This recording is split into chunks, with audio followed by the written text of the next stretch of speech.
नमस्कार, मैं हूं आपके साथ मयंक। देखिए, बड़ी खबर आ रही है ईरान से। ईरान ने 50 मुस्लिम देशों की एक बड़ी बैठक बुलाई है।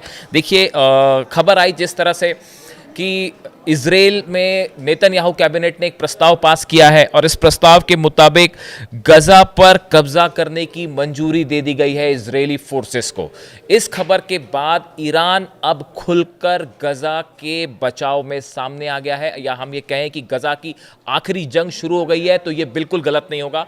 देखिए, ईरान ने यह तय कर लिया है कि किसी भी सूरत में पूरे गजा पे इजराइल को कब्जा करने नहीं दिया जाएगा। और बताते हैं कि खामेनी साहब के साथ एक बड़ी बैठक हुई है कमांडर्स की। उसके बाद यह फैसला किया गया कि जितने मुस्लिम देश हैं उनकी फौरन बैठक बुलाई जाए।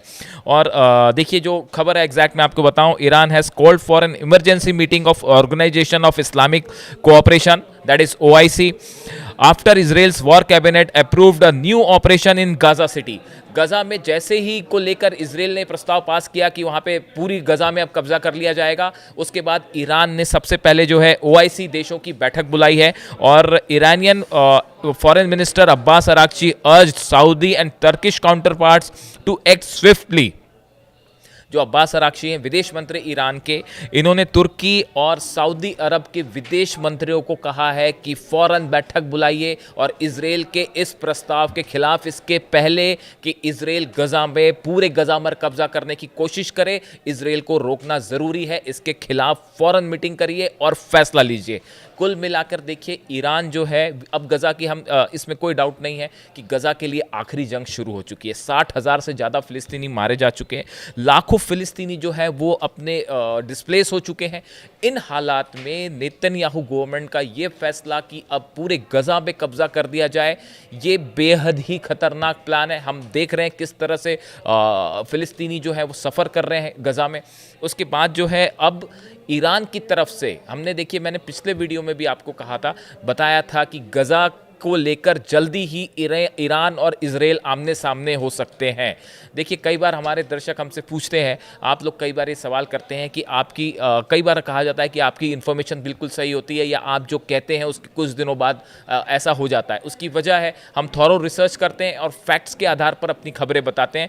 कई बार आपको कुछ चीज़ें पहले से समझनी पड़ती हैं, रीड करनी पड़ती है कि क्या आगे हो सकता है, तथ्यों को एनालाइज करते हुए। हमने पिछले वीडियो में अपने बताया था, 2 वीडियो पहले हमने बताया था कि देखिए, गजा को लेकर जो है अब ईरान और इजराइल के बीच में फिर जंग वाले हालात बन सकते हैं और बिल्कुल वैसा ही होता दिखाई दे रहा है। ईरान ने बड़ी बैठक बुलाई है और इस बैठक को लेकर जो है ये भी साफ कर दिया गया है, ईरान की तरफ से कहा जा रहा है कि जितने मुस्लिम देश हैं वो एक तो जेनोसाइड करार दें जो कि गजा में हो रहा है फिलिस्तीनियों के ऊपर। इसके साथ ही Tehran demands urgent humanitarian aid and political response as Israel's latest move risk mass displacement and worsening crisis. Iran का कहना ऐसा है कि फौरन इजराइल के खिलाफ एक प्रस्ताव पास होना चाहिए, जो वो कर रहा है गजा में उसको जेनोसाइड करार दिया जाए और जो हालात और ख़राब हो रहे हैं गजा में उसको रोकने की कोशिश की जाए। यानी कुल मिला के आप देखें, अब गजा को लेकर ईरान और इजराइल आमने सामने है।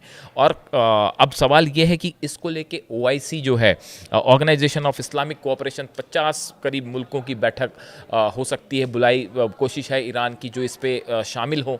OIC के अलावा भी जो है कुछ कंट्रीज़ को शामिल करने की कोशिश है।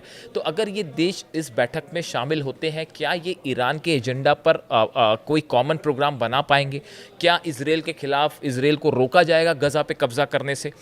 अब देखिए, ईरान ने अपना स्टैंड साफ कर दिया है गजा को लेकर कि किसी भी सूरत में हम इजराइल को गजा पर कब्जा नहीं करने देंगे। अब ऐसे में बड़ा सवाल ये है कि अगला ईरान का कदम क्या होगा। अगर नेतन्याहू गजा में एक ऑल आउट वॉर के लिए अंदर जाते हैं, इन हालात में ईरान क्या करेगा? देखिए, बाकी मुस्लिम कंट्रीज़ क्या करेंगे ये अभी नहीं कहा जा सकता, उनका क्या रुख होगा, वो कितनी मदद करेंगे। बट एक बात तो तय है कि ईरान जो है वो इजराइल के खिलाफ इस मुद्दे पे पूरी कोशिश करेगा कि गजा पे कब्जा ना हो पाए।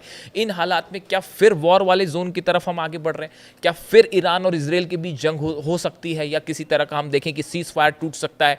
देखिए, एक बड़ी खबर अब्बास अराक्ची साहब विदेश मंत्री हैं, उनकी तरफ से एक हिंट दी गई। एक टीवी चैनल को वो इंटरव्यू दे रहे थे, उस दौरान उन्होंने कहा कि इजराइल के साथ सीज फायर जैसी कोई चीज़ नहीं है। उन्होंने डिनाई की इस बात को कि सीज फायर जैसी कोई चीज़ ऑफिशियली नहीं है, यानी कि ये सिर्फ एक अंडरस्टैंडिंग है।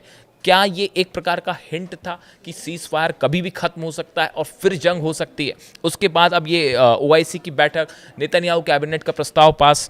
अब देखिए इसमें एक बड़ी खबर भी आई है, इजराइल के जो आर्म फोर्सेस के चीफ हैं वो भी नेतन्याहू के इस प्लान से पूरी तरह सहमत नहीं है। उनका ये कहना है, ज़मीर जो है उनका ये कहना है कि अगर इजराइल एक ऑल आउट वॉर की तरफ बढ़ता है गजा में, तो जो बंधक हैं उनकी जान को खतरा हो सकता है। बताया जा रहा है कि 20 बंधक ऐसे हैं जो अभी भी जिंदा हैं, और अगर एक बड़ा हमला इजराइल करता है हमास के ऊपर, तो इन बंधकों की जान को खतरा हो सकता है। इन हालात में अगले 48 से 72 घंटे गजा के लिए बेहद इंपॉर्टेंट होने जा रहे हैं।